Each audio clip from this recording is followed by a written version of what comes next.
Have you ever walked into a room and noticed the one person who says nothing, yet somehow holds everyone's attention? Not because they speak the loudest, but because they don't need to. In a world that confuses noise with influence, true power moves differently. It waits, it observes, it strikes only when the moment is inevitable, and always without warning. This isn't about playing cruel games. It's about mastering the quiet tactics that most people overlook, the kind that win before the fight even starts. What you're about to discover isn't just strategy, it's the discipline of restraint, clarity, and decisive control. Stay with me, because understanding these principles might just change how you move through every room from now on. The essence of silent power. In a world where noise is mistaken for strength, silence remains the language of the truly powerful. The louder they shout, the more they reveal their fear. The quicker they threaten, the more they expose their insecurity. But the one who speaks little, who lets their presence command the room without raising a voice, moves with a power that cannot be borrowed or faked. This is the foundation of strategic mastery, not in loud declarations, but in deliberate stillness. Machiavelli understood this long before boardrooms and digital warfare existed. He knew that it wasn't brute force that shaped empires. It was the art of psychological concealment. Real power doesn't announce itself. It doesn't flinch at insult or beg to be noticed. It moves in shadows, watches 10 steps ahead, while others stumble over the next one. The man who no longer needs to prove anything proves everything. His silence isn't weakness. It's a provocation, a mirror that forces others to wrestle with their own imagination. And that's the trick, isn't it? You let them unravel themselves. You don't yell. You don't chase. You allow the enemy to project their own fears onto your calm. You give them nothing, no reaction, no emotional crack to slip through. Because in the absence of your energy, they must confront their own. That kind of restraint is not born overnight. It is forged. Forged through trials, failures, humiliation, and long hours of disciplined stillness. It is the power of not needing to respond, of carrying stillness like a hidden blade, of letting others wonder what you're thinking while you already know what they'll do next. That's the essence of Stoic control, not the absence of action, but the deliberate choice of when and how to act. The world rewards those who can resist the urge to show their hand.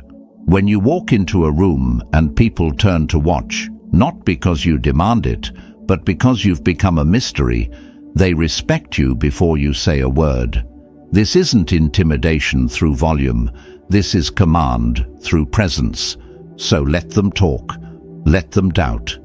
Let them wonder. You don't need to respond. You don't need to explain. You just keep building, silently, deliberately, and without permission. Because once you've mastered silence, you've mastered yourself. And when you've mastered yourself, there's nothing left for them to use against you. Master perception, own the moment. In every clash, be it in conversation, competition, or confrontation, the truth is not the currency that dictates the result. Perception is. The real battlefield doesn't start when voices are raised or tensions boil over. It starts the moment others begin to see you, because people don't respond to what is. They respond to what appears to be. Machiavelli understood this deeply.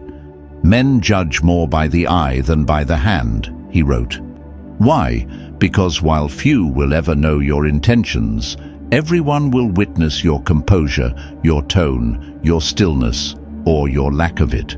This is why the one who masters appearance gains the advantage before the first move is even made. It's not about being right. It's not even about being strong. It's about looking composed, focused, and unshakable, especially when you're not. When others see calm in the storm, they question their own footing.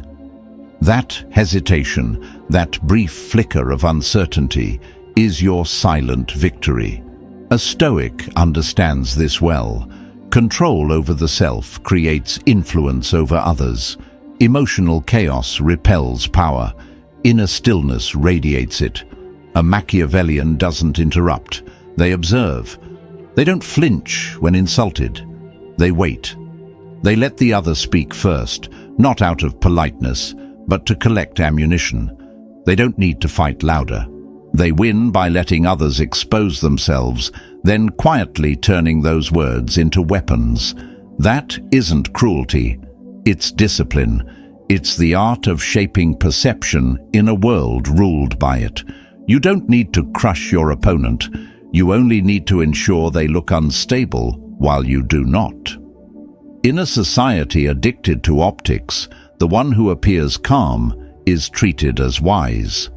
The one who remains silent is presumed to be calculating. And the one who shows restraint when everyone else unravels is elevated to mythic stature. This is not about deception for deception's sake. It is strategic restraint in a world that confuses noise with depth. You don't need to expose the truth. You only need to control how it's perceived. Let them rage. Let them over-explain. Let them perform. You remain the stillness that unnerves them, because ultimately, power doesn't go to the loudest or even the smartest. It goes to the one who can control the story being told. And the most powerful story isn't spoken. It's seen in your posture, your eyes, your calm, your refusal to be moved. In a world that thrives on spectacle, the one who doesn't perform becomes the most feared. And that's when you stop needing to fight. You simply become the presence no one dares to challenge. Shape the field. Set the terms. A direct confrontation may feel courageous, but more often than not, it's a trap. A trigger for resistance, ego, and chaos. True power doesn't clash with another's nature. It works around it. It reshapes the field they move in until their actions, though seemingly autonomous, are guided by the very limits you've designed. This is the silent genius behind environmental manipulation. The Stoics taught us to control what is within our reach, and while people's minds may be untouchable, the conditions they operate in are not. So instead of forcing someone to change the space they must move through. Think of conflict like a game of chess. The goal isn't to destroy every piece, it's to control the board. You don't need to remove your opponent. You only need to adjust the timing, the terrain, the available options, until they begin to defeat themselves. A rescheduled meeting, a quiet change in access, the strategic removal of an ally, all these minor shifts ripple through your opponent's stability. And before they realize what's happened, they are no longer reacting with strength. They are reacting with confusion, with fatigue, with missteps that serve your plan. This is not deception for its own sake. It is influence through precision. Environmental manipulation doesn't aim to humiliate. It aims to exhaust, to reframe the scenario so completely that your adversary begins acting according to your rhythm, not theirs. It's how seasoned negotiators win without raising their voices. It's how the Stoic leader governs not with demands, but by designing conditions where the right choice becomes the only obvious choice. Instead of wrestling with someone's chaotic emotions or stubborn beliefs, you shift the frame that surrounds them. You alter the light, tilt the floor, and let their next move become inevitable. By the time they notice the change, the damage has been done, and it wasn't through brute force, but through the quiet rearrangement of reality itself. The battlefield, then, is not a place. It is a construct. One you shape with patience, foresight, and restraint. The person who controls the environment doesn't need to control people. They only need to control the options. Because when every road leads to an outcome you've already chosen, you win without ever drawing a weapon. And that, in the Stoic sense, is the highest form of dominance. Not domination over others, but mastery over the structure they must operate within. Success in this form is subtle. It's not measured by applause or recognition. It's measured by how little you had to force and how naturally things began to fall into place. The strength in being underestimated. In a world obsessed with projection, where strength must be visible and dominance must roar, the most dangerous move is often silence. To appear harmless is not a flaw. It is a weapon sharpened by wisdom. The Stoics taught us that the wise man does not announce his strength. He allows it to remain hidden, disciplined, controlled. Machiavelli understood the same truth in a different tongue. The predator who announces himself invites caution, but the one who limps, who apologizes, who plays the fool, he invites carelessness. And it is within carelessness that opportunity is born. To feign weakness is not to be weak. It is to master the rhythm of perception. It is to lull the room into comfort while you observe, calculate, and prepare. You are not surrendering. You are setting the stage. You are not being submissive. You are drawing out the enemy's arrogance, their need to assert, to dominate, to overextend. And once they believe you are beneath them, they will no longer guard what matters most. This is not cowardice. It is composure, the art of letting your opponent move first, not because you are afraid, but because you understand that a sword drawn too soon dulls in the wrong battle. True power is patient. It waits beneath the surface, cloaked in humility, until the exact moment when precision matters more than volume. The Stoics knew this well. He who conquers himself, who holds his fire, who plays the fool with purpose, often ends up controlling not just the conflict, but the story that follows it. Machiavelli wrote that a ruler must be both lion and fox. The lion roars. The fox vanishes and returns with advantage. When you pretend to retreat, to agree, to bend, you are not giving up. You are redirecting the current. You are letting them believe they've won so that they never see the shift. And in that illusion lies your power, because arrogance blinds more effectively than rage, and the blind walk willingly into traps they would have avoided had they respected you. Let them mock you. Let them feel safe. Let them speak freely and expose themselves. Your silence is not weakness. It's timing. Your delay is not indecision. It's design. When the moment comes, strike not with fury, but with clarity. Strike not where they expect resistance, but where their guard is down. And when they realize what has happened, it will be too late to respond. To feign weakness is to shape the narrative in your favor. It's the highest form of strategic patience. And when done well, victory does not come from force. It comes from the quiet realization that the battle was won before it ever began. Finish it. The power of decisiveness. When confrontation becomes necessary, let it be final. Because half measures don't keep the peace, they prolong the war. A wounded opponent doesn't walk away. They crawl into the shadows, nursing their humiliation until it hardens into vengeance. Machiavelli warned us, if you strike but leave your adversary with dignity, support, or the illusion of strength, you've not ended the battle, you've delayed its next chapter. This is not a philosophy of cruelty. It is the architecture of peace through closure. The Stoics remind us that mercy without clarity is not virtue. It's negligence. And negligence has a price. In the arena of power, the most dangerous enemy is the one you allow to breathe. Pain becomes obsession. Obsession fuels revenge. You may think you're showing restraint, but what you're doing is creating a future problem with a better strategy. That's why true dominance, the kind that does not need to be repeated, demands finality. No lingering doubts, no shared territory, no overlapping circles. If you must confront, finish it with such clarity that there is no sequel to write. This doesn't always mean destruction in the literal sense. It means erasure, psychological closure. It means you remove their influence, cut their access, end their narrative. You don't leave behind open threads. They'll use them to pull you back in. In personal matters, this may look like silence, distance, and unapologetic departure. No farewells, no explanations. Just the kind of exit that leaves no door to knock on.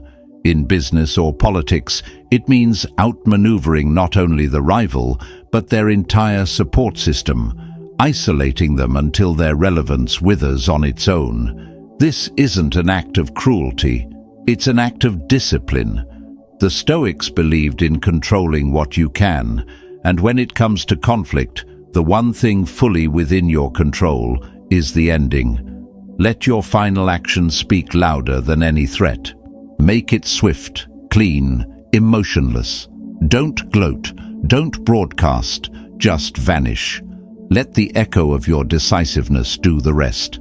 Let it remind others that testing you has a cost, and that cost is not negotiable, because the truly untouchable don't leave loose ends. They don't play games twice. They don't linger in battlefields they've already conquered. The moment you hesitate, they rebuild.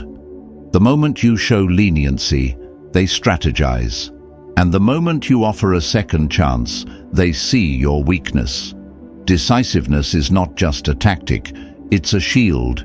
It's what keeps you from ever having to fight the same war twice. So finish it, not with malice, but with mastery. Not for ego, but for peace. Because when no one dares to continue the conflict, that's when you've won. Not just the battle, but your freedom from it. And that is the ultimate form of power. Not just victory, but irreversible, unquestionable closure. The psychological mirror, letting fear reflect. Let's talk about the kind of power that doesn't shout, doesn't strike, and yet leaves the deepest impact. The kind of power that comes from reflection, not retaliation. The Stoics taught us that control over others begins with control over ourselves. And Machiavelli understood that the most lasting fear is not imposed from the outside, but awakened from within. True fear doesn't come from threats. It comes from the silence that forces a man to face himself. When you raise your voice, people defend themselves. But when you say nothing, they start asking questions about you, about themselves, about what might happen next. And it is in that ambiguity that your influence takes root. To hold up a psychological mirror is to master misdirection. You let them see only what they project. You give no confirmation, no denial, no reaction. And in that void, they fill in the blanks, often with their own worst fears. You don't spread rumors. You just don't address them. You don't threaten. You just remain present, unshaken, unreadable. And suddenly, every glance, every pause, every absence becomes a riddle they can't solve. The human mind is not built to sit comfortably in uncertainty. It needs resolution. And when it doesn't get one, it begins to unravel, slowly, internally. This is not cruelty, it's discipline. It's the art of psychological clarity, knowing that the person who panics is not always reacting to you, but to the story they've told themselves in your silence. That's what Machiavelli meant when he advised rulers to appear capable of great consequences, even if those consequences never come. The mere possibility is often more effective than the act itself. Because when fear is rooted in imagination, it has no boundary, no ceiling. It becomes infinite. In a reactive world, stillness is disturbing.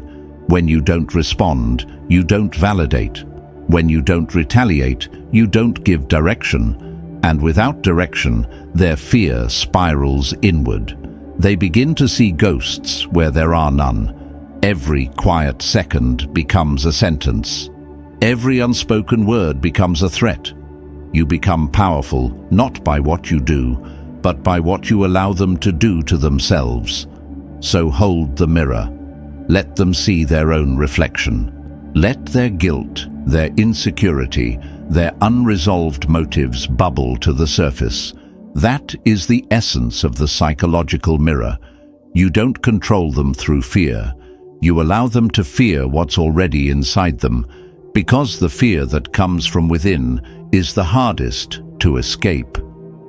It follows them into silence, into sleep, into every room where your name isn't even spoken. That's the power of restraint. At the end of the day, it's not your force that makes you untouchable. It's your silence, your ambiguity, and the fear they create all on their own. Patience as a superpower. Let's talk about the kind of strength that rarely gets praised, yet wins wars most never see. Patience. In a world drunk on speed, addicted to instant results, and obsessed with reaction, patience isn't just rare, it's revolutionary. Machiavelli understood what the Stoics had practiced for centuries. That time, when wielded wisely, is more devastating than any weapon. The wise don't rush into battle. They don't chase validation or strike because they're provoked. They wait, they observe, they calculate, because the one who controls time controls the outcome. Most people confuse urgency with effectiveness. They want revenge now, answers now, results now. But urgency is the enemy of clarity. It blinds judgment, burns energy, and often plays straight into the hands of your adversary. True strategy demands restraint. When they scream, you stay silent. When they lunge, you step back. And when they think they've pushed you into a corner, you let them overreach until they expose more than you ever needed to uncover yourself. That's where time becomes your ally. It isolates. It exposes weakness. It magnifies mistakes. The enemy who believes you're retreating because you're weak will inevitably grow arrogant. And arrogance, like rust, corrodes their defense from within. Patience isn't passivity, it's poise. It's the clearest signal that you've mastered yourself, because the one who doesn't flinch under pressure holds the real power in any confrontation. The Stoics called this self-command. Machiavelli turned it into method. He didn't strike first. He let time destabilize his enemies. Let paranoia divide them. Let missteps stack until his intervention was merely a final formality. No rage, no spectacle, just precision, delivered in silence. That's what time can do when you don't squander it chasing emotional victories. To delay is not to lose, it's to see more. To wait is not to retreat, it's to choose your moment. The modern world teaches us to react instantly, to answer immediately, to solve now. But in the space between reaction and response lies the sharpest blade. When you slow your pace beneath the noise of others, you begin to notice what they miss. While they exhaust themselves chasing the surface, you see the fracture lines beneath.